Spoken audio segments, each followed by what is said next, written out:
한성 외곽 석양이 붉게 물드는 그 마을에 윤지라는 32살 과부가 홀로 살고 있었답니다. 그 윤지라는 여인 참으로 곱기도 하거니와 마음씨 또한 착한 그런 사람이었지요. 젊디젊은 나이에 남편을 하늘나라로 먼저 보내고 어이구 그 마음이 오죽했겠습니까?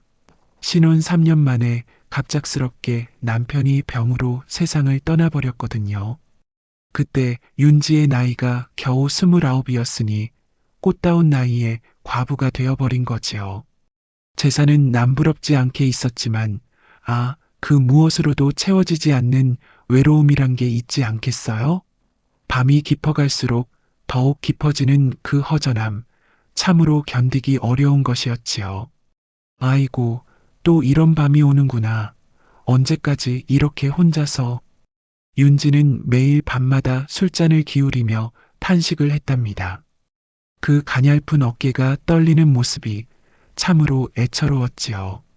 달빛조차 차갑게만 느껴지는 그런 밤들이었어요.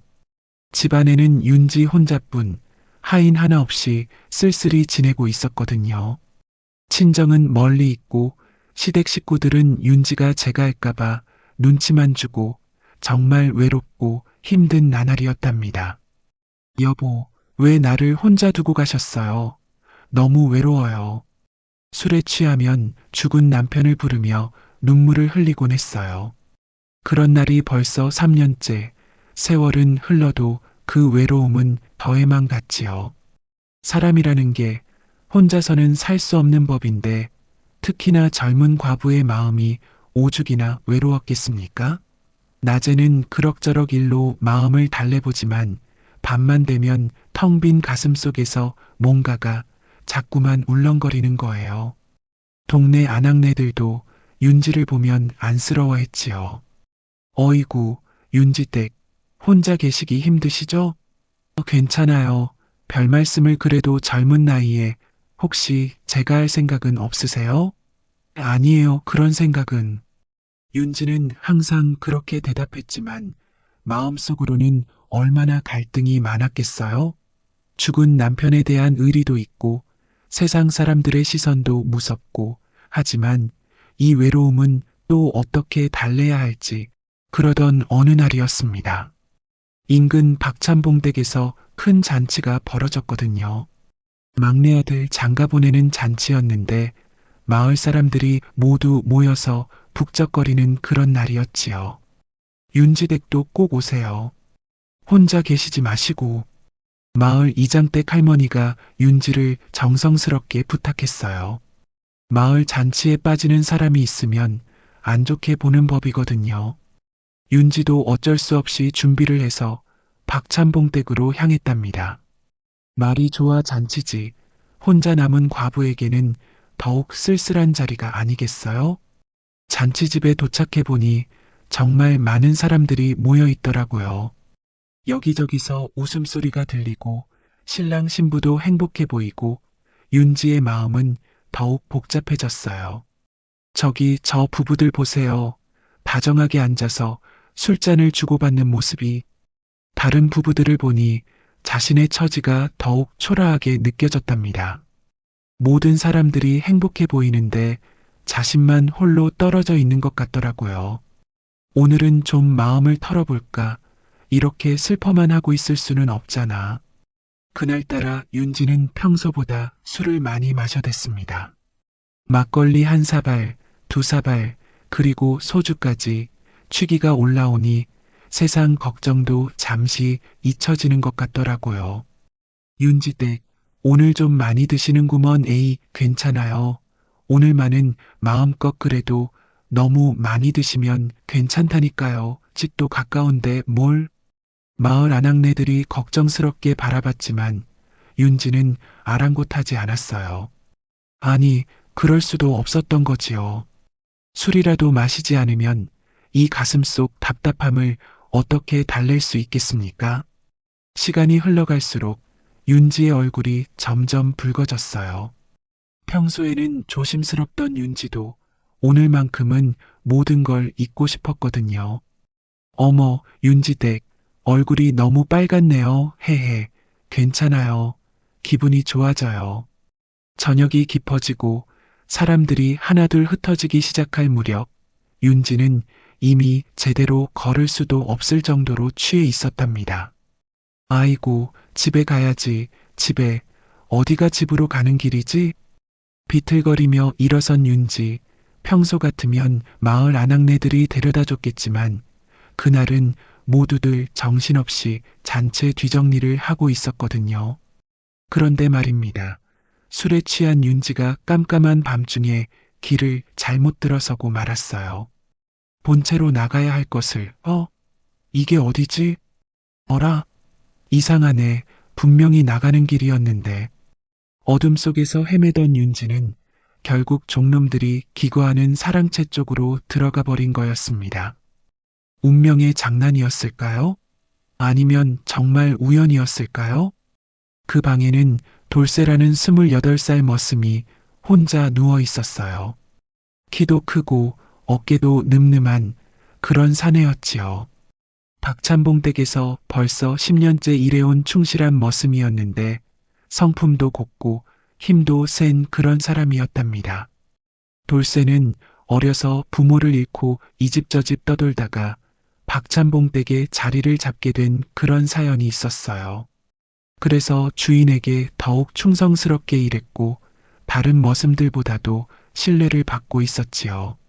하지만 아직 장가도 못 가고 혼자 지내는 총각이었거든요. 여자라는 건 구경해 본 적도 없는 그런 순박한 사람이었답니다. 그날 밤 돌쇠는 하루 종일 잔치 준비로 고생해서 기진맥진한 상태로 누워 있었어요. 다른 머슴들은 아직 뒷정리를 하고 있었지만 돌쇠는 내일 새벽 일찍 밭일을 해야 해서 먼저 들어온 거였지요. 휴, 오늘도 참 고됐네. 내일은 또 얼마나 바쁠까. 그런데 갑자기 방문이 열리더니 어떤 여인이 비틀거리며 들어오는 게 아니겠어요? 돌쇠는 깜짝 놀라서 벌떡 일어났습니다. 이 밤중에 여자가 자기 방에 들어온다니 이게 무슨 일인가 싶었거든요. 이게 웬일이야? 여기가 어디신 줄 아시고 잘못 오신 거 아니에요? 하지만 윤지는 이미 술에 완전히 취해서 제대로 정신이 없는 상태였어요. 어둠 속에서 돌쇠의 얼굴도 또렷하게 보이지 않았을 테고 술 기운에 몽롱한 상태에서 자기 죽은 남편인 줄 착각한 거지요. 여보, 오늘 늦었네요. 혼자 있으니까 얼마나 외로웠는지 왜 이렇게 늦게 오셨어요? 그러고는 그만 돌쇠의 가슴팍에 스르르 기대어 앉아버렸거든요. 술 냄새와 함께 은은한 여인의 향이 돌쇠의 코끝을 스치더라고요. 아니, 이 양반, 저는 댁 남편이 아니라. 돌쇠가 당황해서 일으켜 세우려 했지만 윤지는 들은 채도 하지 않고 계속 붙어 있더라고요. 여보, 너무 보고 싶었어요.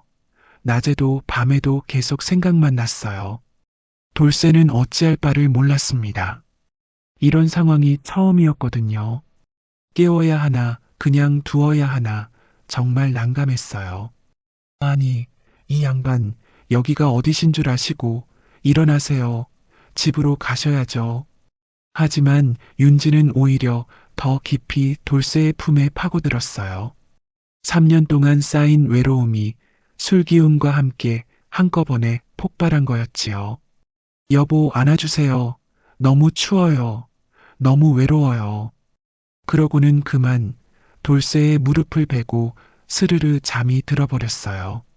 보드라운 머리카락이 돌쇠의 다리 위로 흘러내리고 고운 숨소리가 들려오니 어떻게 해야 하지? 돌쇠의 마음이 급해졌습니다. 이런 일이 들통나면 자신은 당장 박찬봉 댁에서 쫓겨날 판이거든요. 아니, 그보다도 이 여인의 명예에 누가 될까봐 걱정이 앞섰어요. 누군지는 모르겠지만 분명 좋은 집안 부인일 텐데 이런 곳에서 잠들면 어떡하지? 돌쇠는 조심스럽게 윤지를 깨워보려 했어요. 하지만 윤지는 깊은 잠에 빠져서 깰 기미가 전혀 보이지 않더라고요. 부인, 일어나세요. 그런데 잠결에 윤지가 자꾸만 어이구, 이 무슨 일입니까? 헛된 잠꼬대를 하며 돌쇠의 가슴팍을 어루만지는 게 아니겠어요? 여보, 보고 싶었어요. 왜 이렇게 늦게 오셨어요? 혼자 있을 때가 너무 무서웠어요. 그 부드러운 손길이 돌쇠의 심장을 두근거리게 만들었습니다. 평생 여자라곤 구경해 본 적도 없는 총각이었는데 이런 상황이 벌어지니 온몸에 이상한 기운이 돌기 시작한 거예요. 안 돼, 안 돼. 이럴 수는 없어. 나는 머슴이고 이분은 양반집 부인일 텐데. 스스로에게 되뇌었지만 윤지의 따뜻한 체온이 느껴지고 그 달콤한 숨소리가 들려오니 돌쇠의 마음은 점점 흔들리기 시작했지요. 윤지는 계속해서 잠꼬대를 했어요. 정말 외로웠어요. 혼자 있으니까 너무 무서웠고 여보가 없으니까 밤마다 울기만 했어요. 언제까지 이렇게 혼자 살아야 하나요? 그 애절한 목소리에 돌쇠의 가슴 한편이 아려왔습니다. 아, 이 여인도 나처럼 외로운 사람이구나. 그런 생각이 들더라고요. 돌쇠 역시 어려서 부모를 잃고 혼자 살아온 사람이었거든요. 그 외로움이 얼마나 큰지 누구보다 잘 알고 있었어요. 이분도 참 많이 외로우신가 보네. 윤지의 잠꼬대는 계속되었어요. 여보, 왜 나를 혼자 두고 가셨어요? 약속했잖아요. 평생 함께 있겠다고. 근데 왜 혼자 가셨어요? 아, 이 여인은 과부구나. 돌쇠가 깨달았어요. 죽은 남편을 그리워하며 이렇게 괴로워하고 있구나. 얼마나 힘드셨을까. 돌쇠의 마음에서 연민의 정이 솟아올랐습니다. 같은 외로움을 겪고 있는 사람에 대한 깊은 동정심이었지요. 참다 못한 돌쇠는 조심스럽게 윤지의 머리를 쓰다듬어 주었어요. 괜찮아요. 이제 괜찮아. 혼자가 아니에요. 그러자 윤지가 더욱 깊이 돌쇠의 품에 안겨들었고 그 순간 둘 사이에 무언가 특별한 기운이 흘렀답니다. 여보, 정말 보고 싶었어요. 이렇게 안아주니까 마음이 편해져요. 윤지의 손이 돌쇠의 가슴 위를 천천히 어루만졌어요. 잠결의 행동이었지만 돌쇠에게는 커다란 충격이었지요. 이럴 수는 없는데. 하지만 돌쇠의 몸은 이미 윤지의 부드러운 손길에 반응하고 있었어요.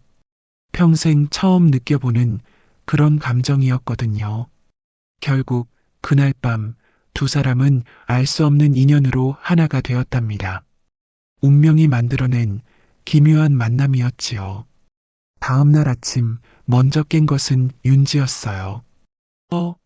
이게 어찌된 일이지? 여기가 어디야? 윤지가 눈을 뜨니 낯선 방에서 낯선 남자와 함께 누워 있는 게 아니겠어요? 그것도 옷가지가 어지럽게 흩어진 채로.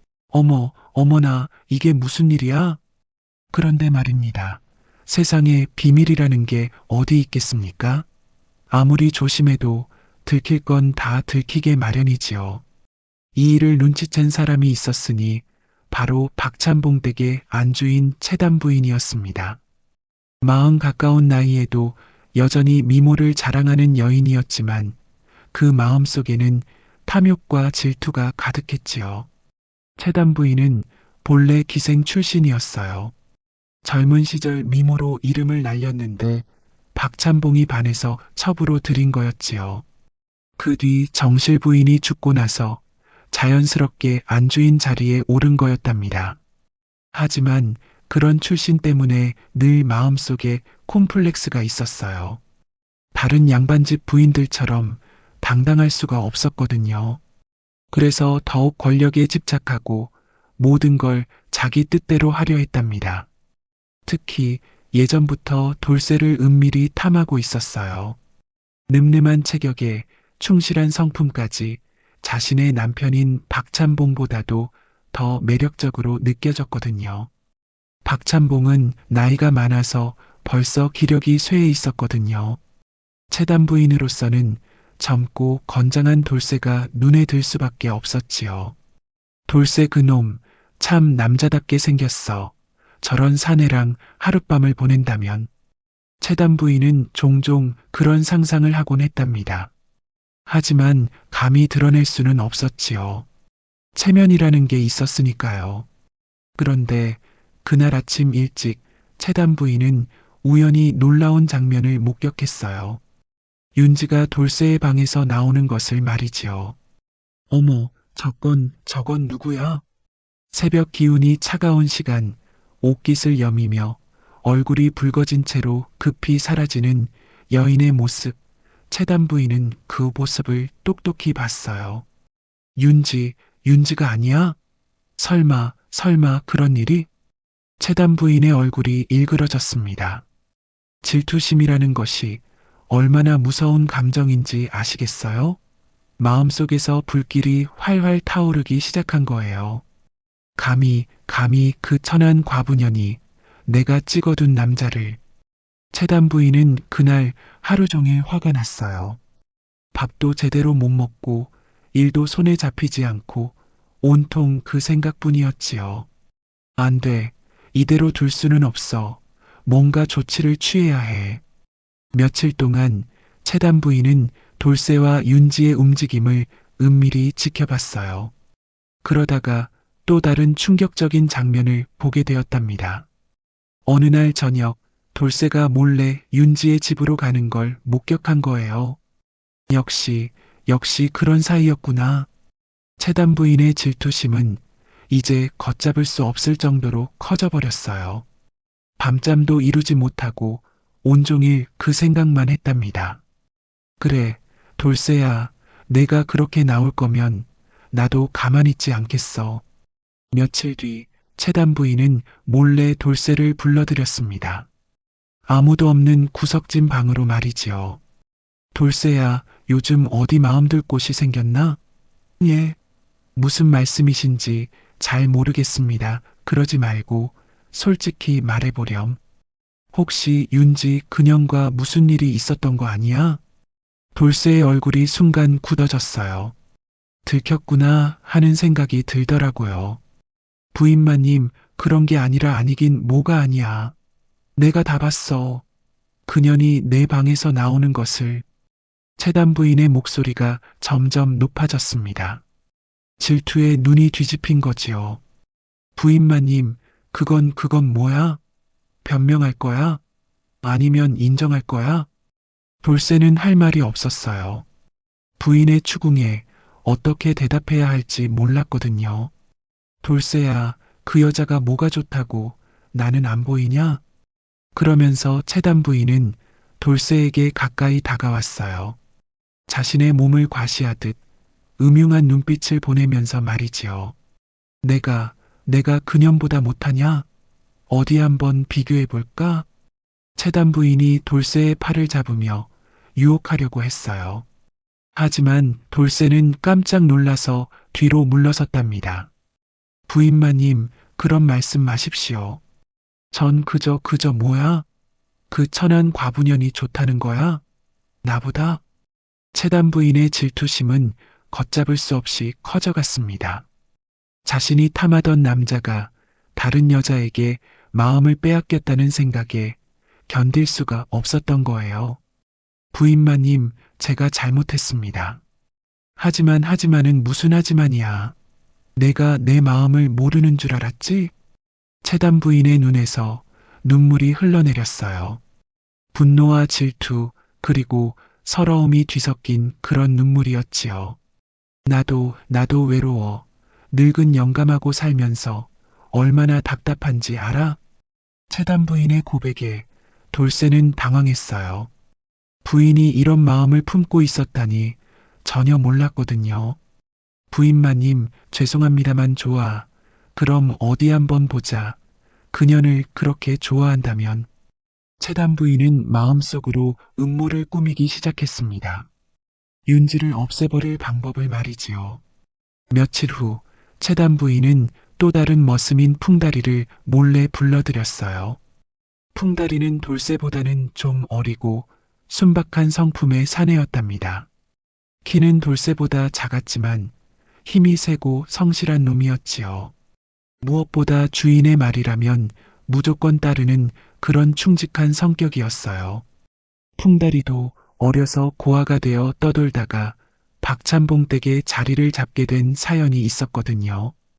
그래서 주인 은혜를 잊지 못하고 늘 감사하게 생각하며 살았답니다. 풍달아 얘, 부인마님 너한테 시킬 일이 하나 있다. 채단 부인이 풍다리를 구석진 곳으로 불러가서 귓속말로 무언가를 속삭였어요. 풍다리의 얼굴이 점점 굳어지더라고요. 부인마님, 그건 너무 왜 못하겠다는 거야? 아니요, 하지만 그런 일은.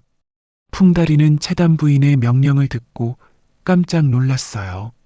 죄 없는 사람을 납치하라니 이런 일을 어떻게 할 수 있겠습니까? 하지만은 무슨 하지만이야. 내가 지금까지 누구 덕분에 먹고 살았는 줄 알아? 채단 부인의 목소리가 차갑게 식었습니다. 협박조로 말하는 거지요. 부인마님 하지만 윤지댁은 죄가 없지 않습니까?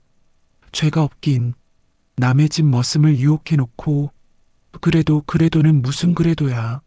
너도 이 집에서 쫓겨나고 싶어? 채단 부인의 협박에 풍다리는 할 말이 없었어요. 이 집에서 쫓겨나면 갈 곳이 없었거든요. 그 과부년을 염전으로 팔아넘겨버려. 그러면 돌쇠도 정신을 차릴 거야. 부인마님, 그런 일은 정말 못하겠다는 거야? 그럼 너도 당장 이 집에서 나가. 풍다리는 고민에 빠졌어요. 주인의 명령을 거역할 수는 없지만 죄 없는 사람을 해치는 일은 양심상 할 수가 없었거든요. 어떻게 하지? 부인마님 명령을 거역할 수도 없고 그렇다고 죄 없는 분을 해칠 수도 없고 며칠 동안 풍다리는 잠도 제대로 못 잤어요. 양심과 의무 사이에서 갈등하고 있었거든요. 그런데 채단 부인이 계속 재촉하는 거예요. 풍달아, 언제까지 미룰 거야? 빨리 해치워. 부인마님, 조금만 더 시간은 무슨 시간이야. 당장 오늘 밤에 해. 결국 풍다리는 어쩔 수 없이 결심을 하게 되었어요. 하지만 마음속으로는 다른 계획을 세웠답니다. 차마 해칠 수는 없어. 일단 데려가서 숨겨둔 다음에 나중에 풀어주자. 그날 밤 풍다리는 무거운 마음으로 윤지의 집으로 향했습니다. 마음이 무겁기 짝이 없었지요. 윤지의 집에 도착해서 한참 동안 망설였어요. 정말로 이런 일을 해야 하나, 다른 방법은 없을까? 하지만 채단 부인의 협박이 무서웠어요. 정말로 이 일을 하지 않으면 자신도 길거리로 내쫓길 게 뻔했거든요. 윤지댁, 잠깐 나오셔야겠습니다. 밤늦은 시간에 갑자기 찾아온 풍다리를 보고 윤지가 의아해했어요. 어머, 이 밤중에 무슨 일로? 풍다리 아니야? 예, 급한 일이 있어서 잠깐만 나와주세요. 윤지가 문을 열고 나오자 풍다리는 미리 준비해둔 자루를 뒤집어 씌웠어요. 윤지가 비명을 지를 틈도 없이 업어서 사라져버린 거지요. 무슨 일이야? 윤지는 필사적으로 몸부림쳤지만 풍다리의 힘에는 당할 수가 없었어요. 그렇게 윤지는 깊은 산속으로 끌려가게 되었답니다. 길을 가면서 풍다리의 마음은 무겁기만 했어요. 정말 미안합니다. 저도 어쩔 수 없어서. 이렇게 중얼거리면서 산속 깊은 곳으로 향했지요. 채단 부인은 다음날 아침 돌쇠를 불러서 말했지요. 돌쇠야, 안타까운 소식이 있다. 무슨 소식 말입니까? 윤지 그년, 아니, 윤지 댁이 말이야. 어젯밤에 사라졌어, 얘. 사라졌다고요? 돌쇠의 얼굴이 새파랗게 질렸어요. 가슴이 철렁 내려앉는 것 같았거든요. 어떻게 사라졌다는 겁니까? 인신매매업자들한테 팔려갔나 봐. 염전으로 끌려갔다더라. 그럴 리가요. 확실한 겁니까? 응, 확실해. 마을 사람들이 다 그러더라. 이미 멀리 떠났을 거야. 채단 부인은 거짓말을 했지만 표정만은 진짜 안타까운 듯 지었어요. 연기력이 대단했답니다. 아니야, 아닐 거야. 윤지가 그렇게 갑자기. 돌쇠는 믿을 수가 없었어요. 며칠 전까지만 해도 자신과 그렇게 다정했던 윤지가 갑자기 사라진다니. 돌쇠야, 슬퍼하지 마라. 어차피 너와는 신분이 다른 사람이었잖아. 하지만은 없어. 이제 그 일은 잊어버려. 채단 부인은 속으로 쾌재를 불렀어요. 드디어 방해꾼을 제거했다고 생각했거든요. 한편 풍다리는 윤지를 깊은 산속 동굴로 데려가서 그곳에 머물게 했어요. 차마 해칠 수는 없었던 거지요. 여기가 어디예요? 저를 왜 이런 곳으로? 자루를 벗긴 윤지가 동굴 안을 둘러보며 물었어요. 무서움과 당황스러움이 섞인 목소리였지요. 미안합니다. 정말 미안합니다. 풍다리는 윤지에게 사정을 털어놓았어요. 채단 부인의 명령이었다고, 자신도 어쩔 수 없었다고. 채단 부인이 왜 저를? 부인만 이미 돌쇠 형님과의 일을 알고 계세요. 그래서 저를 이런 곳으로. 윤지는 상황을 이해했어요. 채단 부인의 질투심 때문에 이런 일이 벌어진 거구나. 그럼 나를 어떻게 하려는 거예요? 모르겠습니다. 일단은 여기서 기다려보시고. 언제까지요? 그것도 모르겠습니다. 그렇게 둘은 그 깊은 산속에서 기묘한 동거가 시작되었지요. 산속 동굴에서의 생활이 시작되었어요. 처음에는 윤지가 풍다리를 원망하고 미워했답니다. 당연한 일이지요. 당신 때문에 내가 이런 꼴이 되었어요. 죄송합니다. 정말 죄송합니다. 죄송하다고 다 되는 줄 알아요? 내 인생을 망쳐놓고. 윤지의 분노는 며칠 동안 계속되었어요. 풍다리에게 말도 제대로 안 하고 밥도 거의 안 먹고 그냥 동굴 구석에 웅크리고 앉아만 있었지요. 풍다리는 하루 종일 고개를 들지 못했어요. 양심의 가책이 얼마나 컸겠습니까? 정말 미안합니다. 제가 다른 방법을 찾아볼게요. 다른 방법이 뭐가 있어요? 이미 다 늦었잖아요. 하지만 시간이 지나면서 상황이 조금씩 바뀌기 시작했어요. 풍다리가 윤지를 정성스럽게 돌봐주기 시작한 거지요. 산나물을 캐서 가져다 주고 찬물을 떠다 주고 밤에는 추울까봐 자기 옷을 벗어서 덮어주고 정말 정성스럽게 돌봐줬어요. 왜 이렇게 잘해주는 거예요? 그냥 죄송해서 죄송하다고 이렇게까지 할 필요는 없잖아요. 하지만 제가 이런 일을 저질렀으니까 책임져야죠. 풍다리의 순박한 마음씨에 윤지의 마음도 조금씩 누그러지기 시작했어요. 이 사람은 진짜 나쁜 사람이 아니구나. 그런 생각이 들더라고요. 풍달아, 얘 고마워요. 정말 아니에요. 당연한 일인걸요. 며칠이 지나자 윤지와 풍달이 사이에 조금씩 대화가 늘어났어요. 풍달아, 당신도 참 불쌍하네요. 저요? 억지로 이런 일을 하게 되어서 마음이 편할 리 없을 텐데. 윤지가 풍다리를 이해하기 시작한 거지요. 이 사람도 어쩔 수 없는 처지에서 이런 일을 한 거구나. 윤지댁, 정말 미안해요. 다른 방법이 없었어요. 알아요. 당신도 힘드셨을 거예요. 그렇게 둘 사이에는 조금씩 정이 쌓여가기 시작했답니다. 풍다리는 매일 산에서 나물과 열매를 구해왔어요. 그리고 근처 계곡에서 물고기도 잡아와서 윤지를 먹여 살렸지요. 어머, 이렇게까지 할 필요는 없는데 괜찮아요. 제가 이런 일을 벌였으니까 책임져야죠. 풍다리의 성실함에 윤지는 점점 감동하기 시작했어요. 돌쇠와는 또 다른 매력이 있는 사람이구나. 그런 생각이 들더라고요. 그러던 어느 날 윤지가 풍다리의 과거 이야기를 듣게 되었어요. 풍달아, 당신은 언제부터 박찬봉 댁에서 일했어요? 벌써 한 7년 됐나요? 그 전에는 어디서 살았어요? 저는 어려서 부모님을 잃어서 이 집 저 집 떠돌았어요. 풍다리의 사연을 들으니 윤지의 마음이 아려왔어요. 자신과 비슷한 처지구나. 그런 생각이 들더라고요. 그럼 가족이 아무도 없어요? 네, 혼자예요. 외롭지 않아요?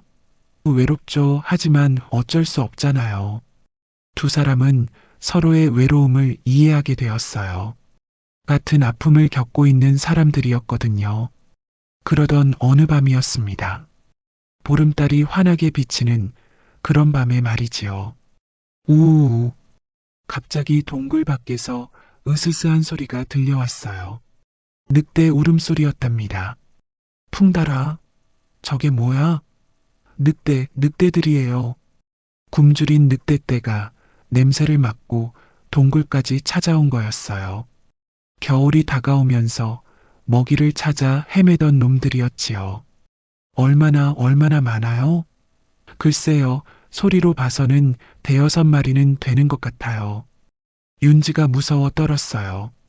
늑대라니, 이런 깊은 산속에서 늑대떼를 만난다니, 어떻게 해요? 일단 불을 더 크게 피워야겠어요. 늑대들이 불을 무서워하거든요. 풍다리가 급히 나무를 더 가져와서 모닥불을 크게 키웠어요. 하지만 늑대들은 쉽게 물러서지 않더라고요. 우우우. 동굴 입구에서 빨간 눈을 번뜩이는 늑대들이 나타났어요. 배가 고팠던 놈들이 사람 냄새를 맡고 달려든 거였거든요. 으악! 윤지가 비명을 질렀어요. 늑대들이 점점 가까이 다가오고 있었거든요. 윤지댁, 내 뒤로 숨어요. 풍다리는 돌덩이를 들고 늑대들과 맞서 싸우기 시작했어요. 하나, 둘, 셋, 무려 5-6마리나 되는 늑대들이었답니다. 물러서. 풍다리가 돌을 던지며 소리쳤지만 늑대들은 쉽게 물러서지 않았어요. 오히려 더욱 사나워지면서 공격적으로 변했지요. 풍달아, 조심해요. 그때였어요. 가장 큰 늑대가 윤지를 향해 뛰어든 거예요. 이빨을 드러내며 무서운 기세로 달려들었답니다. 아! 순간 풍다리가 몸을 날려서 윤지를 감싸 안았답니다. 늑대의 발톱이 풍다리의 등을 핥히고 지나갔지요. 풍달아! 피가 흘러내렸지만 풍다리는 끝까지 윤지를 놓지 않았어요. 온몸으로 그녀를 보호한 거지요. 괜찮아요. 제가 지켜드릴게요. 풍다리의 목소리에는 굳은 결의가 담겨 있었어요. 목숨을 걸고라도 윤지를 지키겠다는 마음이었지요. 그렇게 밤새도록 풍다리는 늑대들과 사투를 벌였답니다. 돌을 던지고 막대기로 때리고 불덩이를 집어던지기도 하면서 필사적으로 싸웠어요. 윤지는 그런 풍다리를 보면서 가슴이 뜨거워졌어요. 자신을 위해서 이렇게까지 목숨을 걸고 싸워주다니.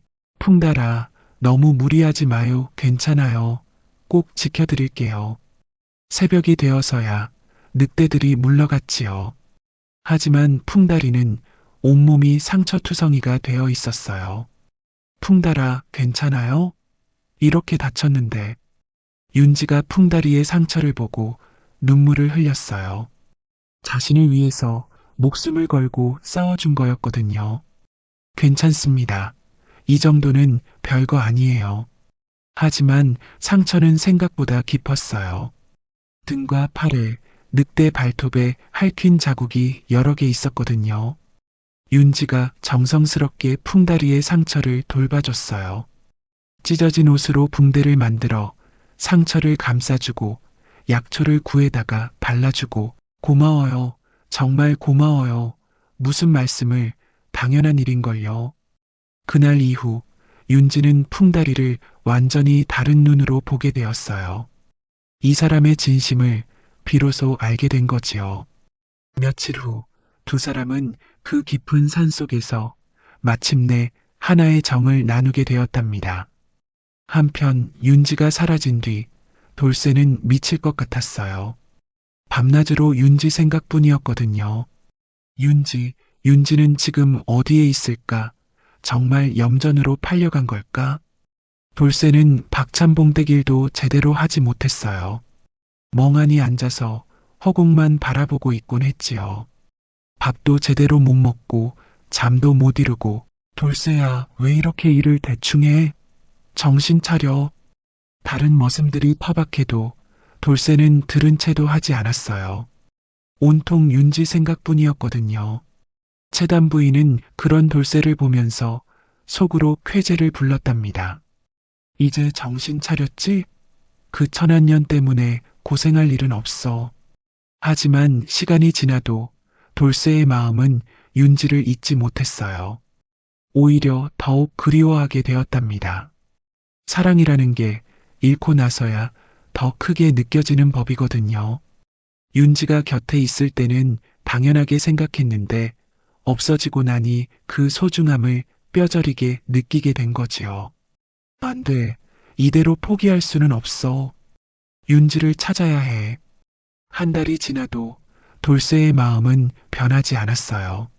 마침내 결심을 했답니다. 박찬봉댁을 떠나서라도 윤지를 찾겠다고 말이지요. 그때 돌쇠가 떠올린 사람이 있었으니 바로 박정수 포수였답니다. 예전에 돌쇠가 어려웠을 때 많은 도움을 준 은인이었지요. 박정수는 이 근방에서 손꼽히는 명포수였어요. 산의 길은 손바닥 들여다보듯 꿰고 있고 어떤 짐승이라도 찾아낼 수 있는 그런 사람이었지요. 돌쇠가 10살 때 산에서 길을 잃었다가 박정수 덕분에 살아난 적이 있었거든요. 그때부터 둘 사이에 각별한 정이 있었답니다. 정수 형님, 돌쇠가 박정수의 오두막을 찾아갔어요.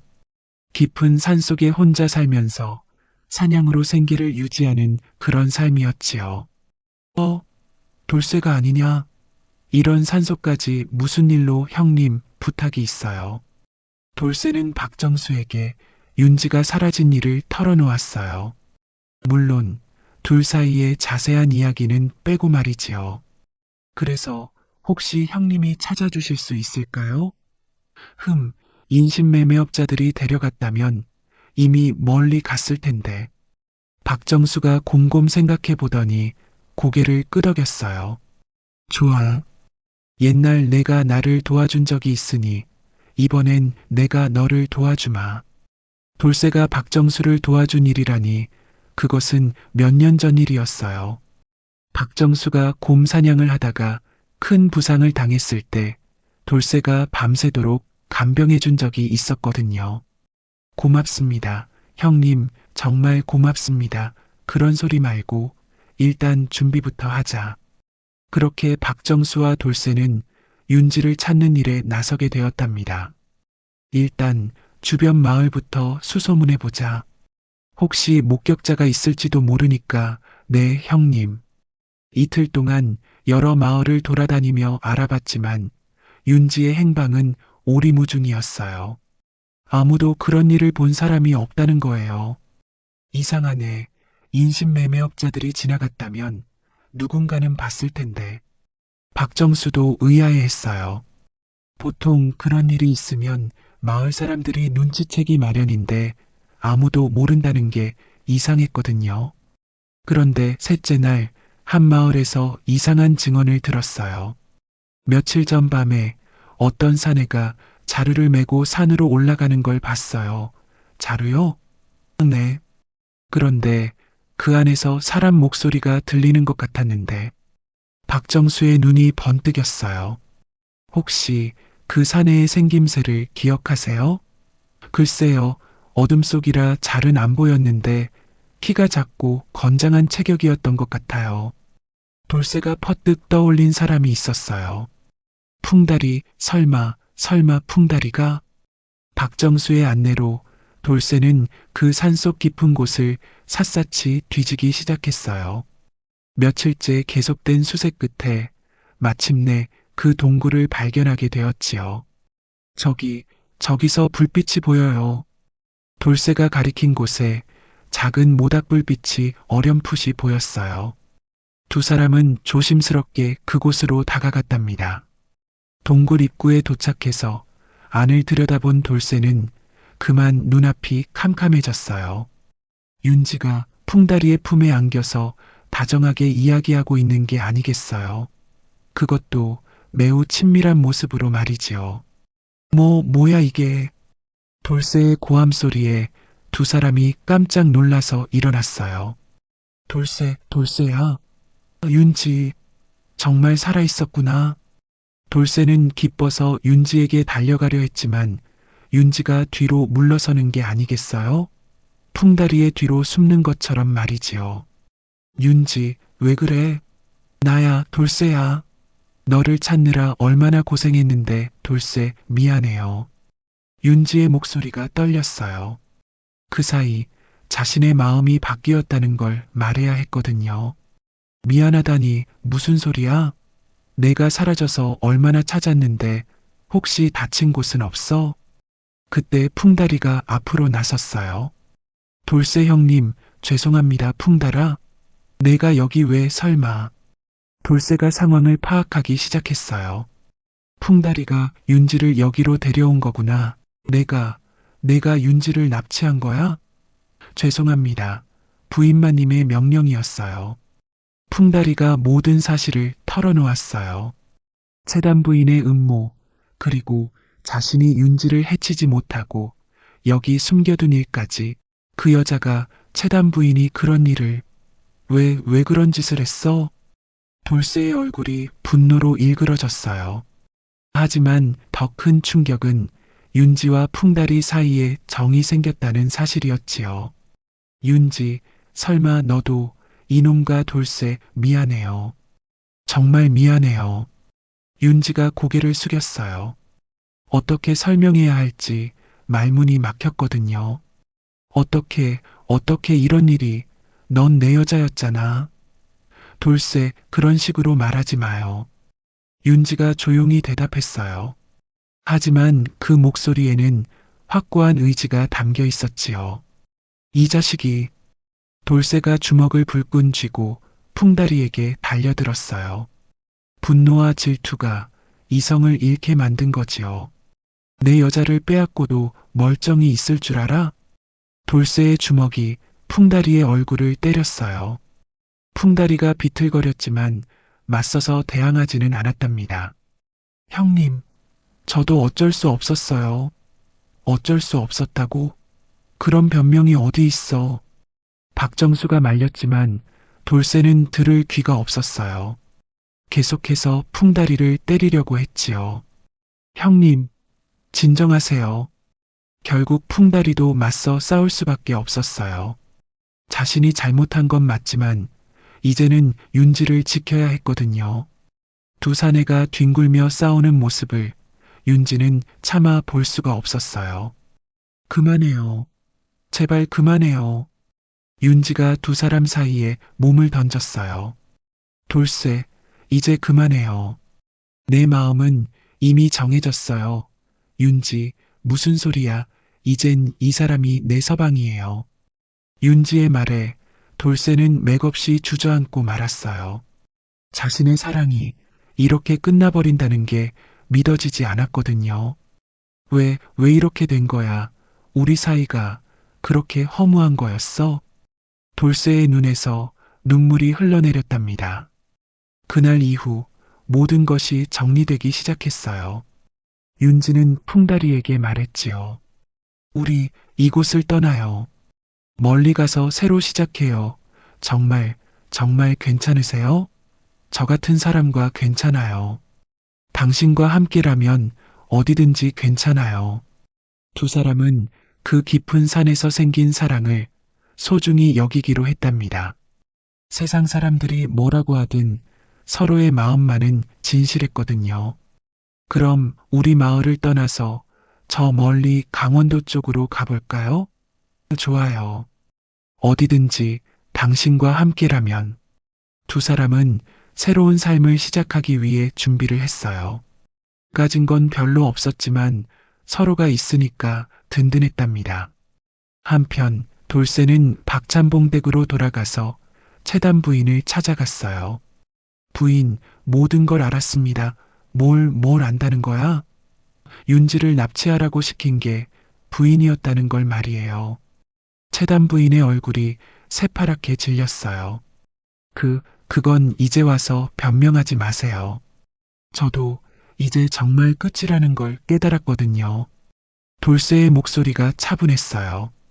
분노보다는 체념이 섞인 목소리였지요. 돌쇠야, 그럼 이제 어떻게 할 거야? 모르겠습니다. 아직은 생각할 여유가 없어요. 그런데 그때부터였어요.